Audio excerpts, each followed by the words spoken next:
जो इस बार अमरनाथ यात्रा के दौरान हुआ, यात्रा से पूर्व बजट सेशन में इसके ऊपर एक बार चर्चा हुई थी और शायद सरकार का ध्यान हमने आकर्षित यात्रा से पूर्व भी करवाया था। उस वक्त भी जब सरकारी अधिकारियों से हम लोग मिलते थे तो ये आश्वासन मिलता था कि यात्रा की पूरी तैयारी है और जो चिंताएं प्रकट की जा रही थी उनमें कोई आधार नहीं है। चिंताएं मूलतः दो प्रकार की हैं। पहली यह है कि गृह मंत्री जी का बयान पढ़ें तो ऐसा लगता है कि वहां सब सुविधाएं बहुत अच्छे तरीके से दी जा रही हैं, that all facilities are there with utmost perfection. जमीनी हकीकत यह नहीं है और इसके पीछे मूल कारण यह है कि सन 1996 के बाद आपने बोर्ड बना दिया, लेकिन बोर्ड को जो जमीन देनी थी, जिस जमीन के ऊपर वो सुविधाएं बन सकती थी, वो आज तक नहीं दी। और दूसरा कारण यह है कि इस यात्रा की अवधि हर वर्ष घटाई जा रही है और यात्रियों की संख्या हर वर्ष बढ़ती जा रही है। एक समय था जब सैकड़ों में, हजारों में भी नहीं यात्री यहां जाते थे और आज भी पढ़ने को मिलता है कि उस वक्त सन 50 के दशक में 4 महीने के लिए भी यात्रा खुली रहती थी। अब पिछले 4 वर्ष हम लोग देखें, 2009 में यह 60 दिन की थी, 2010 में 55 दिन की गई, 2011 में 45 दिन की गई और इस बार 39 डेज कर दी गई। यात्रा की अवधि कम हो रही है, यात्रियों की संख्या बढ़ती जा रही है। इस बार मंत्री जी ने कहा कि 6,20,000 से अधिक यात्री वहां गए। कुछ अनरजिस्टर्ड यात्री भी होंगे, संख्या वास्तविकता में उससे भी ज्यादा हो सकती है। सन 1996 में जब यहां लैंडस्लाइड आया था तो सरकार ने एक नीतीश सेन गुप्ता जी की एक कमेटी बनाई थी और उस कमेटी ने यह कहा कि यह सरकार का काम नहीं है कि यात्रा का आयोजन करें। यात्रा का आयोजन के लिए कोई ट्रस्ट या बोर्ड का निर्माण किया जाए और इसीलिए जम्मू कश्मीर की विधानसभा ने कानून बनाया और श्राइन बोर्ड का गठन कर दिया गया।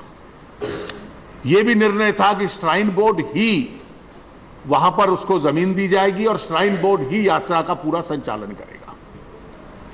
दूसरा सुझाव उस कमेटी का था कि जो पूरा रास्ता यहां पर है, किसी भी दिन 20,000 से ज्यादा लोग वहां केव तक, गुफा तक नहीं जाने चाहिए। जो कैप किया उन्होंने फिगर कि 20,000 से ज्यादा लोग अगर वहां जाएंगे तो वहां सुविधाएं नहीं हो सकेंगी और वहां इस प्रकार की घटनाएं होंगी। ये 2 सुझाव थे जो स्वीकार किए गए। आज वास्तविक स्थिति यह है कि ये जो अवधि काल आपने घटा दिया, कुछ दिन इस बार ऐसे रहे हैं जहां 44,000 लोग भी एक-एक दिन में जाते रहे। Because you have shortened the duration of the यात्रा, 44,000 people have gone on a given day and conceivably there is no arrangement there for 44,000 people on a given day. उनको एक्लेमेटाइज करना पड़ता है उस मौसम के साथ और एक्लेमेटाइज करने के लिए वहां कुछ समय वहां शेल्टर्स में रहेंगे। वहां जो शेल्टर्स हैं उनकी संख्या कम है। आपने मेडिकल कैंप्स या एम्बुलेंसेज वहां दे दी, लेकिन 44,000 लोग अगर एक दिन जा रहे हैं और कुछ लोग वापस आ रहे हैं, इतनी बड़ी संख्या के लिए वो मेडिकल सुविधाएं बिल्कुल अपर्याप्त हैं, पूरी नहीं है। इस परिस्थिति में केवल सरकार ने एक जिद पकड़ ली है कि इस यात्रा की अवधि को कम करना है। कैलाश मानसरोवर 22,000 फुट की ऊंचाई पर है और मई के महीने में वहां की यात्रा आरंभ हो जाती है। Kailash Mansarovar is 22,000 feet above the sea level.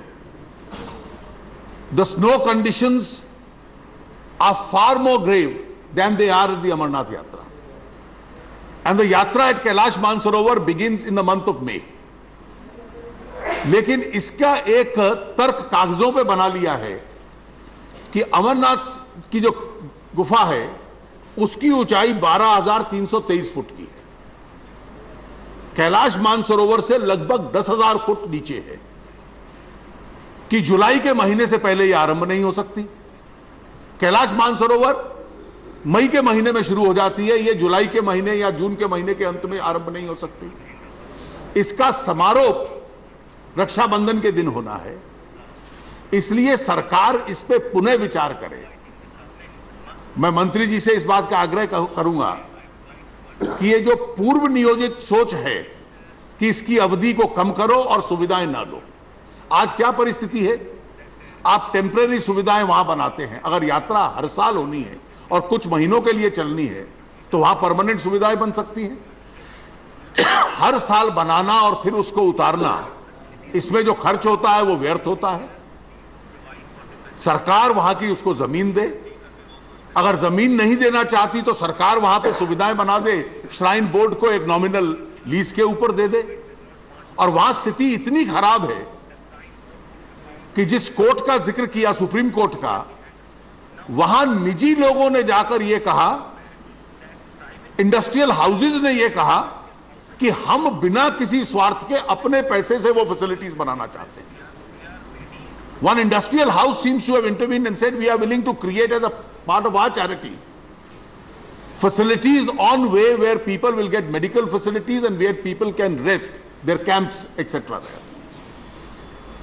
But there seems to be a cussed attitude of the government that we will now not provide these facilities on a permanent basis. Only a skeleton facilities will be provided. और उसके लिए एक तर्क बना लिया कि लोग फर्जी मेडिकल सर्टिफिकेट लेकर आ जाते हैं, जिन लोगों का स्वास्थ्य अच्छा नहीं है वो लोग वहां क्यों जाते हैं, इस प्रकार के तर्क आपने बना लिए। अब ये यात्रा हकीकत है, इस देश के सांस्कृतिक धार्मिक आस्था का एक अटूट अंग है, और इसमें एक समाज के लोग अगर जाते हैं तो कश्मीरी भाइयों को की अर्थव्यवस्था के लिए इसका बहुत बड़ा लाभ है। इस साल अगर हम देखें तो कश्मीर घाटी के अंदर गर्मी के मौसम में टूरिज्म भी बहुत अच्छी संख्या का रहा है, और उसके बाद अमरनाथ यात्रा की वजह से भी वहां की अर्थव्यवस्था को बहुत लाभ पहुंचता है। तो इसके दो इस प्रकार के अटूट लाभ हैं। तो इसलिए सरकार इस विषय के ऊपर विचार करे कि इन सुविधाओं को स्थायी बेसिस के ऊपर वहां का जो आपने बोर्ड बनाया है वो बोर्ड उसको बनाए, उसके लिए आप बोर्ड को जमीन दीजिए और इसकी अवधि काल को बढ़ाइए। ये जो एक सोच बनी है कि जुलाई के आरंभ या जून के अंत से पहले ये यात्रा आरंभ नहीं हो सकती, ये अपने आप में गलत सोच है, वहां की हकीकत के एकदम विरुद्ध है। मैं इसके अतिरिक्त एक अन्य सुझाव सरकार को देना चाहूंगा कि बोर्ड में किसको डालना है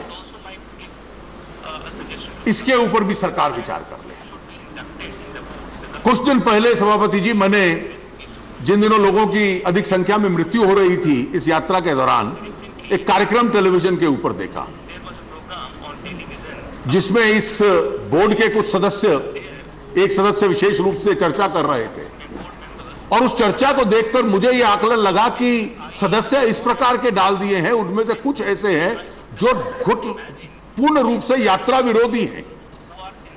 जिस भाषा का वो प्रयोग कर रहे थे, the kind of language they were using, they can be agnostic or atheist, I don't mind, but to be completely opposed to the yatra, these organizations are pressing us, they are the ones who are responsible, and the kind of language which they were using was almost one of hostility to the yatra.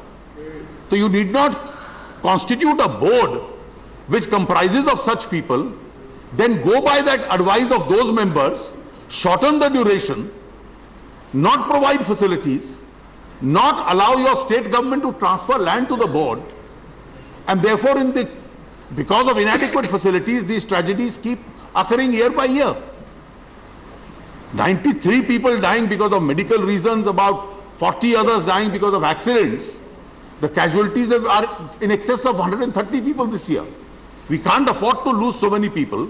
And therefore, I draw the attention of the government, and I would like the Honorable Minister to respond Is his government going to seriously consider increasing the duration of the yatra? Secondly, are they going to consider the fact that facilities be created on a permanent basis upon transfer of land to the board? And if they find some difficulty, let the state government build those facilities and they can lease it out to the board on some arrangement between the board and the state government. The yatra is a reality, and if it's a reality, we can't allow people to die.